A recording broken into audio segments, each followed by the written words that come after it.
কোম্পানিগুলো আমাদের পর্যাপ্ত মজুরি দেয় না। এই কোম্পানিগুলো আমাদেরকে পার্টনার বলে, তাদের আমরা পার্টনার, তাদের কাজের লভ্যাংশ দেবে, কিন্তু সেই হিসাবে আমাদের কোনো রকম মজুরি সেরকম দেয় না। আমরা যখন ঘর থেকে বেরাই সকালবেলায়, আমরা এইটুকুনি নিশ্চিত হয়ে বেরাতে পারি না যে রাতে বাড়ি ফিরবো কি না। যে সংস্থাগুলোর হয়ে আমরা কাজ করি, প্রত্যেকটা সংস্থা চাইবে কিভাবে আপনাকে নিগড়ে রক্ত শোষণ করা যায়। দীর্ঘদিন ধরে সংসদে আমাদের পশ্চিমবাংলা থেকে একটা রাজনৈতিক দল তৃণমূল কংগ্রেস, তার সংসদরা আছে, তারা এখনও পর্যন্ত কোনো দিন সংসদে আওয়াজ তোলেনি আমাদের জন্য, গিগ ওয়ার্কারদের জন্য। আমি যদি 10 দিন শরীর খারাপ বাড়িতে শুয়ে থাকি, কোম্পানি আমাকে 2 টাকা দেবে না। আমি কাজ করি তবেই পয়সা। আমরা কাজ করি বলে তারা ওই ওপর ঘরে, ওই এসি ঘরে বসে আছে, কিন্তু আমরা যে পার্টনার বলে কী হিসাবে পার্টনার আমরা বুঝি না। যারা সুইগি জোম্যাটো করে বা যারা ব্লিঙ্কিটে কাজ করে, যারা ফ্লিপকার্টে করে, তাদের কাছে আপনি প্রতিক্রিয়া নিতে যান, ইন্টারভিউ নিতে যান, আপনাকে ইন্টারভিউ দেবে না। কেন দেবে না? সে চায় অনেক কিছু বলতে, কিন্তু তাদের কোম্পানি এমনভাবেই ট্রেনিং দিয়েছে যে তোমাদেরকে আমরা যা শোষণ করি, যাই করি, বাইরে বলবে না। বাইরে বললে তোমার আইডি বন্ধ, এবং সেখান থেকে হয়তো 400-500 টাকা রোজগার করে, বাইরে বন্ধ হয়ে গেলে মেয়ের স্কুলের ফিস দেবে কোথা থেকে, মা বাবার ওষুধ কিনে দেবে কোথা থেকে। নমস্কার, হাওতে আমি সঙ্গীতা। লোকসভা নির্বাচন চলছে, আর প্রত্যেকটি রাজনৈতিক দলের কিন্তু নজর যুবদের ভোটের উপর। এবার কিন্তু যুব মহলের ভোট একটা অন্যতম টার্গেট, কিন্তু রাজ্য নয়, সারা দেশ জুড়ে যুবদের যে সমস্যাটা, চাকরির অভাব, বেকারত্ব বাড়ছে, কর্মসংস্থানের অভাব, সেটা নিয়ে কি রাজনৈতিক দলগুলো আদতেই ভাবে? তো আমরা দেখছি যুব সমাজের একটা বড় অংশ কিন্তু গিগ শ্রমিকে তারা পরিণত হয়েছে। এই গিগ শ্রমিকরা প্রতিদিন নানান সমস্যার মুখে পড়ছে, কিন্তু তাদের কোনো সামাজিক সুরক্ষা নেই। যে সমস্ত সংস্থাগুলিতে তারা কাজ করছে, সে সমস্ত সংস্থা কিন্তু তাদের কোনো দায়িত্ব নিচ্ছে না, এমনকি তাদের কোনো নিয়োগপত্রও নেই। তারা যে শ্রমিক, সেই পরিচয়টুকুও তাদের নেই। আমরা সে সমস্ত গিগ শ্রমিকদের সঙ্গে কথা হলো, যারা বিভিন্ন ডেলিভারির কাজ করে, তারা প্রতিদিন কীরকম সমস্যার মুখে পড়েন, এবং লোকসভা নির্বাচন চলছে, নতুন সরকার গঠন হবে, সেই নতুন সরকারের কাছ থেকে তারা কি সুযোগ সুবিধা চায়। সরাসরি গিগ শ্রমিকদের কথা বলবো, তাদের সমস্যার কথা জানবো তাদের মুখ থেকেই। এই খাবার ডেলিভারির কাজ করেন, তো এটা করে কি হয়, মানে ইনকাম হয়, চলে যায় সংসার? খুব কষ্ট করেই চালাতে হয় আমাদের, কারণ এখন যে হারে জিনিসপত্রের দাম বেড়েছে, সেই মতন কোম্পানিগুলো আমাদের পর্যাপ্ত মজুরি দেয় না। এই কোম্পানিগুলো আমাদেরকে পার্টনার বলে, তাদের আমরা পার্টনার, তাদের কাজের লভ্যাংশ দেবে, কিন্তু সেই হিসাবে আমাদের কোনো রকম মজুরি সেরকম দেয় না। ডেলিভারি পিছু আগে যা ছিল, এখন যা দাম বেড়েছে পেট্রোল এবং অন্যান্য জিনিসপত্র, সেই হিসাবে আমাদের পোষায় না। তারপরেও আমাদের কষ্ট করে করতে হয়, কারণ আজকে পশ্চিমবাংলায় দাঁড়িয়ে কাজবাজের প্রচণ্ড অভাব। আমরা শিক্ষিত বেকার, আমাদের কোনো কর্মসংস্থান নেই, শিল্প নেই, চাকরি নেই। সেই জায়গায় দাঁড়িয়ে আমাদের কষ্ট হলেও করতে হয়, কারণ পেট চালাতে লাগে। আপনাদের কাজের তো কোনো নিয়োগপত্রও নেই, মানে আপনারা যে এই যে সংস্থার সঙ্গে কাজ করছেন, কোনো কি আপনাদের কোনো স্বীকৃতি আছে যে আপনারা ওখানে কাজ করছেন, তার যে একটা গ্যারান্টি যে নিয়োগপত্র থাকে? না, এই ধরনের কোনো কিছু নেই। ওনারা অফিসে একটা আইডি ক্রিয়েট করে দেয়, সেই আইডির মাধ্যমে অনলাইনেই সমস্ত কিছু হয়। আর আমাদের কোনো রকম সুরক্ষা, সামাজিক সুরক্ষা, আমরা যে রাস্তায় কাজ করি, আমাদের যদি ধরুন কোনো দুর্ঘটনা ঘটে, কোম্পানি কিন্তু কোনো রকমভাবে আমাদের সহযোগিতা করে না কোনো রকম। তো এইসব প্রতিকূলতার মধ্যেও আমাদের করতে হয়, যেহেতু পেট চালাতে লাগবে, বাঁচতে হবে, এই কারণেই। তো আমরা চাই যাতে আগামী দিন এগুলো শুধরাক। মানে পিএফ বা মেডিক্লেম এরকম কোনো সুযোগ সুবিধা কিছু পান না? কোনো রকম সুযোগ সুবিধা নেই, কোনো পিএফ ইএসআই তো কোনো কথাই নেই এখানে। সামান্য আমাদের মেডিক্লেমটুকুই, যে আমরা সারাদিন বাইক নিয়ে রাস্তায় ঘুরি, যে কোনো মুহূর্তে আমাদের দুর্ঘটনা ঘটতে পারে, তো সেই মেডিক্লেমটুকু আমাদের কোম্পানির কোনো রকম সুযোগ সুবিধা নেই। আচ্ছা, এখন তো এই যে প্রচুর গরম আমরা দেখতে পাচ্ছি, এই সময়টায় কিভাবে আপনারা কাজ করছেন? গরমে প্রচণ্ড কষ্ট হচ্ছে আমাদের, কষ্ট হলেও করতে হচ্ছে আমাদের কাজ, কারণ পেট তো আর গরম মানবে না না। তো আজকে যা পরিস্থিতি দাঁড়িয়ে, এই 40 ডিগ্রি, 42 ডিগ্রি, 45 ডিগ্রি গরমের মধ্যেও আমরা কাজ করছি। তারপরেও নানা রকম সমস্যা আছে, কাস্টমারদের থেকে আমরা নানা রকম ব্যবহার খারাপ পাই। এই গরমের মধ্যে আমরা ম্যাক্সিমাম ফ্ল্যাটে বা বাড়িতে লিফট থাকে না, আমাদের সিঁড়ি দিয়ে উঠে দিতে হয়। এই এত কিছুর মধ্যে করার পরেও কাস্টমারের থেকে আমরা ফিডব্যাক পাই, কেন দেরিতে আসছি, কেন খাবারটা ঠান্ডা হয়ে গেল। এই সমস্ত কিছু মাথায় নিয়ে আমাদের কাজ করতে হয়, কারণ কাজ না করলে পেট চলবে না। সুইগিতে কাজ করে সংসার চলে যায়? দেখুন, সুইগিতে কাজ করে সংসার চলার মতো নয়, কিন্তু এই মুহূর্তে দাঁড়িয়ে আমাদের রাজ্যের বা দেশের যা পরিস্থিতি, কাজকর্মের যা পরিস্থিতি, কোথাও কাজ নেই, সেই জায়গায় বাধ্য হয়ে আমরা একরকম সুইগিতে কাজই করি, চলে যায়, কোনো রকম চালিয়ে নিতে হয় আমাদেরকে, এই করেই। তো আগে কি করতেন? আগে একটা জব করতাম, যেটা হলো বেঙ্গল কেমিক্যাল ফার্মাসিউটিক্যাল লিমিটেড। আপনারা হয়তো জানেন, বেঙ্গল কেমিক্যালের নাম শুনেছেন, এটি একটা সেন্ট্রাল গভর্নমেন্ট কোম্পানি। আমি কন্ট্রাকচুয়াল জব করতাম। এই কেন্দ্রের যে কর্মনীতির ফলে বেঙ্গল কেমিক্যালকে ওরা বিক্রি করে দিতে চাইছে কেন্দ্র সরকার, যার ফলে কারখানা প্রোডাকশানগুলো বন্ধ করে দিয়েছে। হ্যাঁ, সেই কারণে আমার চাকরিটা চলে যায়। ওরা আমাদেরকে বিনা নোটিশে বসিয়ে দেয় কোম্পানি ম্যানেজমেন্ট। তারপর থেকে আমরা আন্দোলনে আছি যে এরকম করে দেয় না, আমরা 15-16 বছর সেখানে একটানা কাজ করার পর আমাদেরকে বিনা নোটিশে বসিয়ে দেওয়া হয়। সেখানে আমরা আন্দোলনের মধ্যে আছি, কিন্তু এখন আমরা যেহেতু একদম কাজকর্ম নেই হাতে, আমি এই মুহূর্তে আমি 6 বছর ধরে মানে সুইগিতে কাজ করছি। রোজগার বলতে না বলাই ভালো, এত কম রোজগার হয়, মানে সারাদিন 8-10 ঘন্টা কাজ করলে হয়তো 500-600 টাকা হয়, সেখান থেকে তেল রয়েছে, আর পুলিশের জন্য 100 টাকা করে প্রতিদিন বাদ দিয়ে রাখো। মানে একটা কি নির্দিষ্ট সময়সীমা আছে যে এত ঘন্টা কাজ করতেই হবে? না, এরকম কোনো সিস্টেম নেই। তুমি 15 ঘন্টা 18 ঘন্টা, দেখেন এই যে কর্পোরেট কোম্পানিগুলো এমনভাবে আপনাকে কাজের মধ্যে ইনভলভ করে ফাঁসিয়ে দেবে, সেখানে আপনাকে 14 ঘন্টা 15 ঘন্টা বা 8 ঘন্টা করতেই হবে, এবং আপনি যদি 2 ঘন্টা করেন আপনার ইনকাম হবে না, 4 ঘন্টা করেন ইনকাম হবে না, সুতরাং আপনাকে বাধ্য হয়ে 12 ঘন্টা 14 ঘন্টা করতে হবে। এই যে ইনকাম যে বলছিলেন 14-15 ঘন্টা কাজ করে 500-600 টাকা ইনকাম, এতে চলে? মানে রুজি রুটিটা অন্তত ওঠে? চলে না, চালিয়ে নিতে হয়। অনেক প্রতিকূলতার সাথে লড়াই করতে হচ্ছে আমাদের, যারা ওলা উবের বা যারা সুইগি জোম্যাটো করছে, ফ্লিপকার্ট করছে, যারা ব্লিঙ্কিটে কাজ করছে, প্রত্যেকের আমাদের অনেক দুঃখ এবং বেদনা দিয়েই চলতে হয়। আমরা তো তাও বাইক ট্যাক্সি যারা চালাই বা যারা ক্যাব চালাই, তাও আমরা আমাদের দুঃখ বেদনাগুলো তুলে ধরতে পারি, কিন্তু যারা সুইগি জোম্যাটো করে বা যারা ব্লিঙ্কিটে কাজ করে, যারা ফ্লিপকার্টে করে, তাদের কাছে আপনি প্রতিক্রিয়া নিতে যান, ইন্টারভিউ নিতে যান, আপনাকে ইন্টারভিউ দেবে না। কেন দেবে না? সে চায় অনেক কিছু বলতে, কিন্তু তাদের কোম্পানি এমনভাবেই ট্রেনিং দিয়েছে যে তোমাদেরকে আমরা যা শোষণ করি, যাই করি, বাইরে বলবে না, বাইরে বললে তোমার আইডি বন্ধ, এবং সেখান থেকে হয়তো 400-500 টাকা রোজগার করে, বাইরে বন্ধ হয়ে গেলে মেয়ের স্কুলের ফিস দেবে কোথা থেকে, মা বাবার ওষুধ কিনে দেবে কোথা থেকে, সেই ভয়টা কাজ করে, সেই ভয় থেকে ওরা কোনো আন্দোলনও করতে ভয় পায়। আচ্ছা, অর্থাৎ আপনাদের কি, আমি কয়েকজনের সঙ্গে কথা বলেছি এর আগেও, তারা বলছে তাদের কোনো নিয়োগপত্রও নেই। তো এই যারা বাইক টাইক আপনারা চালান, আপনাদের কি কোনো নিয়োগপত্র রয়েছে? কোনো নিয়োগপত্র নেই। এই যে কোম্পানিগুলো যারা আসে, দেখবেন ওলা উবের সুইগি জোম্যাটো, এদের সঙ্গে যারা সেন্ট্রালে থাকেন, যে সমস্ত সরকার, তাদের সাথে সেটিং থাকে, এবং রাজ্যেও তারা একটা সেটিংয়ের ব্যবস্থা করে নেয়। সুতরাং কীরকম সেটিং থাকে, দেখবেন সেটিং বলতে দেখেন কোনো কোম্পানি বিজনেস করতে আসলে তাকে না সরকারি এগ্রিগেটেড রুলস হয়, যেমন পরিবহন সেক্টরে কাজ করতে আসলে, যেমন OLA Uber bike, Rapido, inDrive, যাই বলুন, তো এদের অনেকেরই না, অনেক কোম্পানির কোনো এগ্রিগেটেড রুলস মানে না, সার্টিফিকেট থাকে না অনেক সময়, কিন্তু তারপরেও বেহাল তবিয়াতে তারা বিজনেস করে যাচ্ছে। তাহলে কি করে করছে? হ্যাঁ, এই বিষয়ে বলছে যে কমার্শিয়াল প্লেট নাম্বার নিয়ে যে গাড়ির একটা সমস্যা, সবার তো কমার্শিয়াল নাম্বার নেই। তাহলে এক্ষেত্রে তো যারা খরচ করে কমার্শিয়াল নাম্বার করছে তাদের খরচ হচ্ছে, কিন্তু যাদের ধরো কমার্শিয়াল নাম্বার নেই, ডোমেস্টিক নাম্বার, তারাও কাজ করছে। তাহলে এক্ষেত্রে তো যারা খরচটা করছে তাদের তো লাভটা হচ্ছে না। মানে বিষয়টা ঠিক কী আমি জানতে পারবো, এর ফলে সুবিধাটা কি, অসুবিধাটা কি?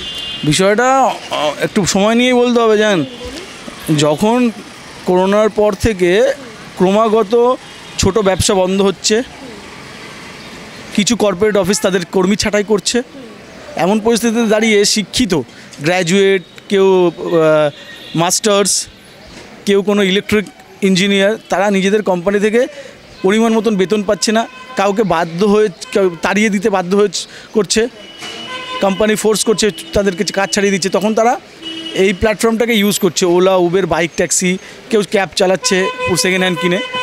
এমন পরিস্থিতিতে বাইক ট্যাক্সির যা ব্যাপারটা, যারা বাইকে করে এক জায়গা থেকে আরেক জায়গায় অন্য মানুষকে নিয়ে যায়, তাদের ব্যাপারটা হচ্ছে যখন তারা চলছে বিপুল পরিমাণে, যখন লকডাউনের পরে মানুষকে পরিষেবা দিচ্ছিল, তখন পুলিশ বলছে একজন মানুষকে নিয়ে তুমি যেতে পারো, কিন্তু একজন মানুষকে অ্যাপের মাধ্যমে নিয়ে যাচ্ছ মানে তুমি ভাড়া খাটছো, আর ভাড়া খাটা আইনত অপরাধ, তোমাকে কমার্শিয়াল নাম্বার করতে হবে। পুলিশ বলছেন, প্রশাসন বলছে। আমি একজন ইউনিয়নের প্রতিনিধি। আমাদের ইউনিয়নের নাম হচ্ছে Kolkata Ola Uber app cab operator and drivers union CIT। আমাদের সংগঠনের নেতা আছেন ইন্দ্রজিৎ ঘোষ, ইন্দ্রদা, নিখিল দা সহ আমাদের ইউনিয়নের একাধিক নেতৃত্ব মিলিতভাবে এবং শ্রমিকদের লড়াইয়ের ফলে আমরা বিভিন্ন জায়গায় যখন পুলিশ এরকম অন্যায় করতো আমরা সবাই একত্রিত হয়ে গিয়ে আন্দোলন করে তুলতাম। পুলিশ পিছু হাঁটতে বাধ্য হতো কি এই সব ছেলেপেলেরা, আইন তো মানুষের জন্য, গরিব এমন আইন নয় যে আইন গরিবকে মেরে ফেলতে বলে। 5,000 10,000 টাকার ফাইন দিত, বললো এই সাদা নম্বরে গাড়ি চালালে 5,000 10,000 টাকার ফাইন হবে। সেক্ষেত্রে দাঁড়িয়ে আমাদের CITU বামপন্থী শ্রমিক ইউনিয়ন এই সাধারণ মানুষ, শুধু তাদের ইউনিয়নের ছেলে নয়, সাধারণ ছেলেদের জন্য পাশে দাঁড়িয়েছে, লড়াই করেছে এবং এক পর্যায়ে পুলিশ কেস দেওয়া বন্ধ করে দেয় এবং পুলিশের সাথে আলোচনা হয় এবং পরিবহন মন্ত্রীর সাথে আলোচনা হয়। সেই আলোচনায় আমিও অংশ নিতে পেরেছি, এটা ভালো লেগেছে আমার। সেখানে মন্ত্রী বলছেন যে এটা আইন অবৈধ, এটা আইন বৈধ নয়, আপনারা আইনভাবে কাজ করুন। তো মন্ত্রী বললো সবাইকে ইয়েলো নাম্বার করতে হবে। দেখুন আমার গাড়িটা ইয়েলো নাম্বার, ক্যামেরা একবার দেখাতে বলবো। হ্যাঁ হ্যাঁ, তো আমার গাড়িটা ইয়েলো নাম্বার, এরকম মন্ত্রী বললো আপনারা ইয়েলো গাড়ি করে কাজ করুন, কাজ করলে তাহলে আপনাদের পুলিশ ধরবে না। আমাদের ইউনিয়ন বললো হ্যাঁ ঠিক আছে আপনারা করে দিন। ইতিমধ্যে সরকার 4টে ক্যাম্প করেছে, 4টে ক্যাম্পে আনুমানিক 500 জন ড্রাইভার তারা করেছে। সরকারের তরফ থেকেও কিছু গাফিলতি আছে। দেখলাম তো বাইক চালিয়ে এলেন, কি মানে র্যাপিডো ওলা উবের বাইক চালানো হয় নাকি? হ্যাঁ হ্যাঁ, র্যাপিডো ওলা উবের চালায়। আর কোম্পানিগুলো যেভাবে আমাদের শোষণ করছে, আমি থাকি অলরেডি সোনারপুর। তো আমি তো এখন লেক টাউনে বসে রয়েছি, তো সোনারপুর থেকে লেক টাউন অবধি বাইক চালিয়ে মানে এইরকমভাবে কি টিপ চলে নাকি? এরমভাবে নিয়ে এসেছি প্যাসেঞ্জারকে এই রোদে। প্রায় নানা করে 25-26 মিনিট রাস্তা আছে, তাও আবার এই দুপুর 12টার সময় এই রোদে। একদম। কাস্টমারও ভালো ছিল অবশ্যই, কিন্তু ব্যাপারটা হচ্ছে কোম্পানিগুলো যেভাবে আমাদের শোষণ করছে। এই 25 কিলোমিটার রাস্তায় এসছি, এখন প্রায় দুপুর হতে যায় এই রোদ্রে। আমাদের যে ন্যায্য ভাড়া সেটা আমরা পাই না। কোম্পানিগুলো এগ্রিগেট আইনে 20% কমিশন কাটার কথা আছে, সেখানে ওরা 30% 40%, কোনো সময় আবার 45% কেটে নেয়। ঠিক আছে, আরেকটা কথা হচ্ছে রাতের ভাড়াগুলো মানে এতটাই কম ধারণার বাইরে। একটা সাউথের ছেলে যদি কোনো নর্থে আসে, এয়ারপোর্ট বলো দমদম বলো, সে একটা 20 কিলোমিটার রাস্তা যদি গাড়ি চালিয়ে আসে 100 টাকায়, তার তো খালি যেতে হবে তেল পুড়িয়ে। এখন যা পেট্রোল ডিজেলের দাম বেরিয়েছে, গাড়ির পার্টসের দাম বেড়েছে, গ্যারেজের মিস্ত্রির দাম বেড়েছে, টোটাল জিনিসটা তো দাম বেড়ে গেছে, কম তো কিছু নেই। এবার ওই যে খালি গাড়িটা নিয়ে যাবে, কাস্টমার হয়তো খুশি হয়ে 10-20 টাকা এক্সট্রা দেয়, কিন্তু কোম্পানি কিন্তু ঠিক পয়সা কাস্টমার কাছ থেকে নিয়ে নিচ্ছে, কিন্তু আমরা সেই হিসাবে পাই না। কেন আমাদের কাছে দেখায় এক আর পাই আর এক। অনেক সময় আমিও র্যাপিডো বুক করে দেখেছি, আপনারা রিকোয়েস্ট করেন যে দিদি একটু টাকাটা বাড়িয়ে দেন, বা অনেক সময় দেখেছি ডিরেক্ট পেমেন্টটা না করে বলে যে আমাকে পেমেন্টটা করে দিন। এগুলোর কারণটা ব্যাপারটা হচ্ছে পয়সা যে এক্সট্রা চাওয়া হয়, অ্যাকচুয়ালি এগুলো তো নিয়ম না, কিন্তু কোম্পানি যেভাবে শোষণ করছে, যেভাবে পেট্রোল ডিজেল পার্টসের দাম বেড়েছে, যে ভিত্তিতে আমাদের দেখা যাচ্ছে একটা 15 কিলোমিটার রাস্তায় গাড়ি চালিয়ে এলে আমাদের 150 টাকা দিচ্ছে, তার মধ্যে আবার 40% কেটে নিচ্ছে। গাড়িটা আমাদের, লোনটা চালাই আমি যদি 10 দিন শরীর খারাপ বাড়িতে শুয়ে থাকি, কোম্পানি আমাকে 2 টাকা দেবে না। আমি কাজ করি তবেই পয়সা। আমরা কাজ করি বলে তারা ওই ওপর ঘরে এসি ঘরে বসে আছে, কিন্তু আমরা যে পার্টনার বলে কী হিসাবে পার্টনার আমরা বুঝি না। আমি যে 15 কিলোমিটার রাত্রেবেলা গাড়িটা চালিয়ে এলাম, এই যে ভাড়াটা যে ন্যায্য দিতে আমরা কেন বেশি চাইবো? আমি যে 15 কিলোমিটার গাড়ি চালিয়ে এলাম রাত্রি 2টোর সময় কোনো ভাড়া পাবো না, যত কোনো ভোর হচ্ছে। আমি যে আবার যত বাড়ি গেলাম, আমার অসুস্থতার কারণে চলে গেলাম, এই 15 কিলোমিটার খালি চলে যেতে হবে। আমরা কি ন্যায্য ভাড়া পাচ্ছি? তার মধ্যে আবার কমিশন তো আছেই। কাস্টমার তো দেয়, এক্সট্রা চাও নিয়ম না, কিন্তু তাও আমরা বলি, রিকোয়েস্ট করি, সে কাস্টমাররা বোঝে, কিন্তু আমাদের দিয়ে দেয়। সংস্থাগুলো কেমন কমিশন কেটে নেয়, তাও কত করে? মিনিমাম তো 30-র ওপরে কাটে, কোনো সময় 35, কোনো সময় 40, ওদের মন মর্জি। কোনো সময় আবার 45 হয়ে যাচ্ছে। অথচ এই তেলের টাকা, বাইকটাও তো নিজের। বাইক আমাদের একটা রাস্তায় যদি পাংচার হয় সেটাও আমাদের পকেটের টাকা, পেট্রোল বলুন ডিজেল বলুন যেটাই বলুন, আর টোটালটাই আমাদের পকেটে যায়। এবং যদি 10 দিন শরীর খারাপ শুয়ে থাকি, সেটা পকেটের টাকায় চিকিৎসা করতে হবে, কোম্পানি আমাদের 1 টাকা ভেয়ার করে না। আর এই যে এতটা রাস্তা ট্রাভেল করে যখন আসেন, এক তো যে প্যাসেঞ্জার বসে আছে তার সুরক্ষার কথা তো মানে সুরক্ষার দায়িত্ব কি সংস্থা নেয়? আর আপনাদের সুরক্ষা, আমি তো অলরেডি অনেকের সঙ্গে কথা বলছে দায়িত্ব কোনো নেয় না, এবং বলা যায় না 2 চাকার গাড়ি এতটা যখন ট্রাভেল করছি, কোনো তো দুর্ঘটনা ঘটতেই পারে, তো তখন সেই দায়িত্বটা কে নেবে? এখানে কোনো কোম্পানি দায়িত্ব নেই, ওদের একটা অ্যাপসের মাধ্যমে খালি একটা কাস্টমারকে একটা পিক আপ পয়েন্টে একটা ড্রপ পয়েন্ট গন্তব্যে পৌঁছে দিচ্ছে। ওদের কোনো দায়িত্ব নেই, রাস্তায় যদি কোনো অঘটন ঘটে সেটাও আমার, রাস্তার পাবলিক, পুলিশ আর আমাদের তো বললেন সংগঠন যেটা একটা আছে। এছাড়া ওদের কোনো নেই, ওদের খালি বুকিংটা দেওয়ার আর চার্জটা কাটায়, ওদের এটাই হচ্ছে বেনিফিট, এছাড়া কোনো বেনিফিট নেই। যে প্যাসেঞ্জার নিয়ে আপনারা আসেন সেই প্যাসেঞ্জারও মানে যদি কোনো দুর্ঘটনা ঘটে সেই প্যাসেঞ্জারও তো ক্ষতিগ্রস্ত হবে, এটা স্বাভাবিক ব্যাপার। সেই প্যাসেঞ্জারের কোনো দায়িত্বও কি মানে সংস্থা নেয় না? সংস্থা নেয় না, কোনো সংস্থা নেয় না, প্যাসেঞ্জার দায়িত্ব কোনো সংস্থা নেয় না।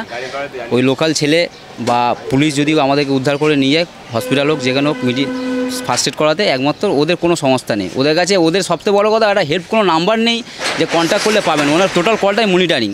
আপনি একটা অসুস্থ হয়ে পড়লে যে কন্ট্যাক্ট করবেন ওনার সাথে, 2 আর 4 6 9 করতে করতে আমাদের সময় শেষ। কতদিন হলো এই কাজের সঙ্গে যুক্ত?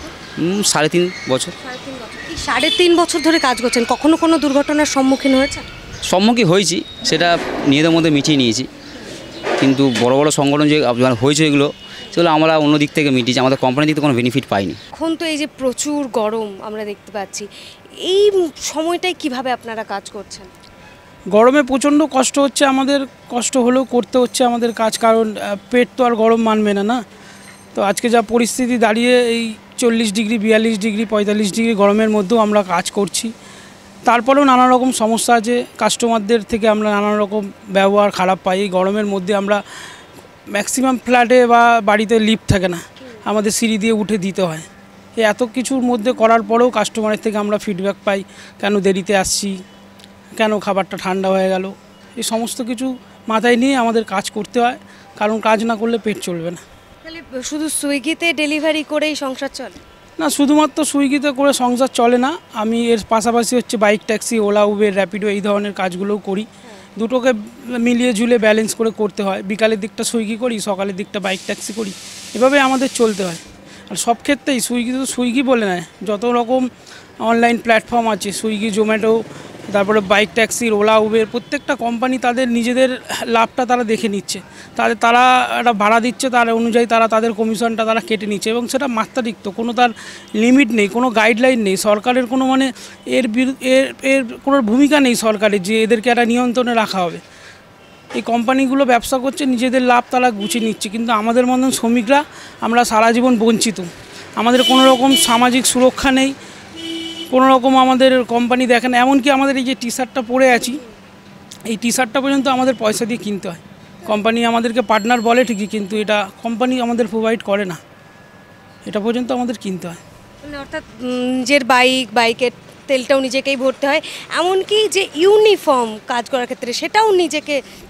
হ্যাঁ, বাইকটা আমার পয়সা খরচা করে আমি বাইকটা কিনেছি, এর তেল আমাকে ভরতে হয়, আমার গাড়ির মেনটেনেন্স আছে, রাস্তায় পুলিশে হ্যারাসমেন্ট আছে, কেস আছে, সমস্ত কিছু আমাদের সামলে, এবং কোম্পানির জন্য যে আমি কাজ করছি, এই ইউনিফর্মটা, এই ব্যাগটা সম্পূর্ণ আমাদেরকে নিজেদের পয়সা দিয়ে কিনেই আমাদের কাজ করতে হয়। লোকসভা নির্বাচন তো চলছে, নতুন যে সরকার গঠন হবে তার থেকে তোমরা তাহলে কি দাবি রাখছো, যে তোমাদের মতো গিগ ওয়ার্কার্সদের জন্য সরকার কি সুযোগ সুবিধা মানে দিক, এটা তোমরা চাও? আমরা তো দীর্ঘদিন ধরে দেখছি যে সরকার আছে কেন্দ্রে এবং রাজ্যে, এই দুটো সরকারই শুধু চুরি করতে এবং হচ্ছে কি বলবো, নিজেদের সম্পত্তি বৃদ্ধি করতে ব্যস্ত। সাধারণ গরিব মানুষ আমাদের জন্য কেউ আওয়াজ তোলে না। দীর্ঘদিন ধরে সংসদে আমাদের পশ্চিমবাংলা থেকে একটা রাজনৈতিক দল তৃণমূল কংগ্রেস, তার সংসদরা আছে, তারা এখনও পর্যন্ত কোনো দিন সংসদে আওয়াজ তোলেনি আমাদের জন্য, গিগ ওয়ার্কারদের জন্য। তাই আমরা চাই, আমরা দেখেছি আমাদের অভিজ্ঞতা থেকে 34 বছর বামপন্থী সরকার ছিল, তারা কিভাবে মানুষের জন্য কাজ করেছে, সাধারণ মানুষের জন্য, খেটে খাওয়া মানুষের জন্য। তাই আমরা চাই এবারে লোকসভা নির্বাচনে বামপন্থী সংসদে যাক। যেমন আমার দমদম লোকসভা কেন্দ্রের সুজন চক্রবর্তী যদি সংসদে যান, আমরা আশা রাখি উনি যেভাবে এর আগেও বিগত দিনে লড়াই করেছিলেন, আশা করি আমাদের জন্য উনি লড়াই করবেন, আমাদের আওয়াজটুকু অন্তত সংসদে পৌঁছে দেবেন, যে আমরা কিভাবে আমরা দিন কাটাচ্ছি, আমাদের কথা কেউ ভাবে না, আমাদের এই জীবন যন্ত্রণা যাতে সংসদে পৌঁছায়। তা আমি আপনাদের মাধ্যমে প্রত্যেককে আহ্বান করব, বামপন্থী প্রার্থীদেরকে বিপুলভাবে জয়যুক্ত করুন, কারণ বামপন্থীরা ছাড়া গরিব মানুষের কথা কেউ ভাবে না। সারা কলকাতা ঘুরে কি কাজ করা হয়? পুরো কলকাতা বলতে পুরো কলকাতা জোনটাই, মানে এখন আমি সকালে বেরিয়েছিলাম, তো বিরাটি থেকে একটা বুকিং নিয়ে এসেছিলাম কসবা থেকে আমার একটা বুকিং এলো 30 কিলোমিটার।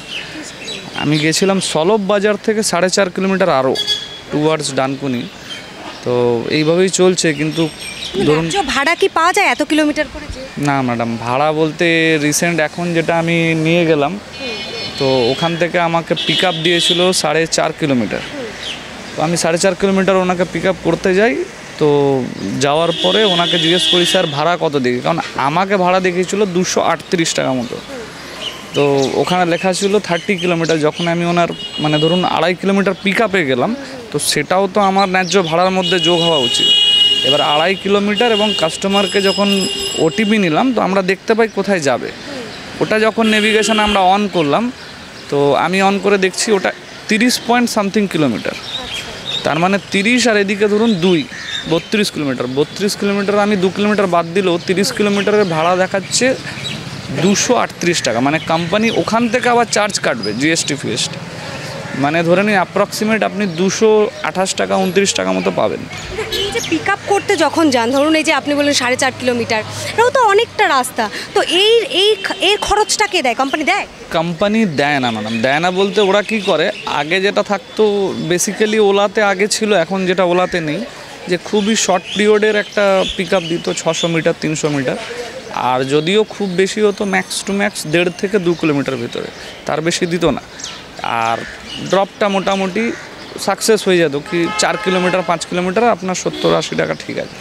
বাট উবেরে কি করে, উবেরে হচ্ছে 5 কিলোমিটার আপনি পিক আপে গেলেন, 5 কিলোমিটার যাওয়ার পরে আপনাকে 7 কিলোমিটার ড্রপ দিল। তাহলে আপনি একটা ধরুন এস্টিমেট করবেন কি 5 কিলোমিটার এদিকে 7 কিলোমিটার 12 কিলোমিটার, একটা অন অ্যান অ্যাভারেজ 120-130 টাকা ভাড়া হওয়া উচিত।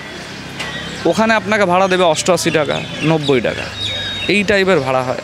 এই যে পেট্রোল ডিজেলের দাম আকাশ ছোঁয়া, তার সেই অনুযায়ী কি আপনাদের এই মানে যে ভাড়ার টাকাটা কি বেড়েছে? না ম্যাডাম, বরং এটা বলবো যে বরং আরও কমেছে। মাঝে যেটা ছিল যে 0% কমিশন দেখাতো, দ্যাট মিন্স আপনি যা বিল হবে কোম্পানি কিছু কাটবে না। কিন্তু আমাদের কাছে যেটা সফটওয়্যারে আসে সেখানে দেখা যাচ্ছে 4 টাকা 6 টাকা 7 টাকা করে কাটছে। তো আমার কথা হচ্ছে 0% কমিশন মিন্স কোম্পানি কিছু নেবে না। মানে যদি 100 টাকা আমাকে বিল অ্যামাউন্ট দেখায়, কোম্পানি কাস্টমারকে যদি বিল অ্যামাউন্ট দেখায় সেম ইকুয়াল আমি পাবো, বাট ওখান থেকেও 4 টাকা 5 টাকা হলেও কাটছে। আর এমনিতে আপনাদের যে ইনকাম, তা থেকে কোম্পানি কত কমিশন নেয়? কোম্পানি দেখুন, কোম্পানি পেন পেপারে সফটওয়্যারের মধ্যে লিখে রেখেছে, কাউকে লিখেছে 15%, কাউকে লিখেছে 24%, বাট কোম্পানি ম্যাক্সিমাম দেওয়া আছে 20%-এর। আমি 24টা ভুল বললাম, 20% 16% এমনি দেওয়া থাকে, কারো 24 হয় যারা নতুন। কিন্তু এটা কাটে, কিন্তু আপনাকে আমি এখনই প্র্যাকটিক্যালি হিসাবে দেখিয়ে দেবো, যেটা হচ্ছে 30+ অ্যাবভ। হ্যাঁ, মানে 100 টাকার আপনার যদি বিল থাকে, আপনার অন অ্যান অ্যাভারেজ ওই 35-34 টাকার মতো কেটে নেবে। আর আপনার এখানে যেমন আমাদের এখানে একটা পাওয়ার রিচার্জের মতো থাকে, ওটা রিচার্জ করলে আপনার জিএসটিটুকু শুধু কাটে, কোম্পানির যে হ্যান্ডেলিং চার্জ বা আদার্সগুলো সেগুলো কাটে না। তো সবসময় তো ধরুন রিচার্জ করাটা সম্ভব হয় না। তো আপনারা চাইলে এটার এগেনস্টে কোনো স্টেপ নিতে পারবেন না? ম্যাডাম, স্টেপ আপনাদের নেওয়ার তো লেখা রয়েছে একটা যে চুক্তিপত্রে যে আপনাদের এতটাই কাটতে পারবে। একটা সফটওয়্যার, এবার সফটওয়্যারের মধ্যে সফটওয়্যারটাকেও কেউ ডিল করছে, তো তাদের যে ডিলিং অথরাইজড পার্সন আছে তারা তো একটা অফিসে থাকবে, এবং এর অফিস ধরুন ব্যাঙ্গালোরে, তো ব্যাঙ্গালোরে তো আমাদের যাওয়া সম্ভব নয়, আর লোকাল এরিয়াতে অফিস নেই।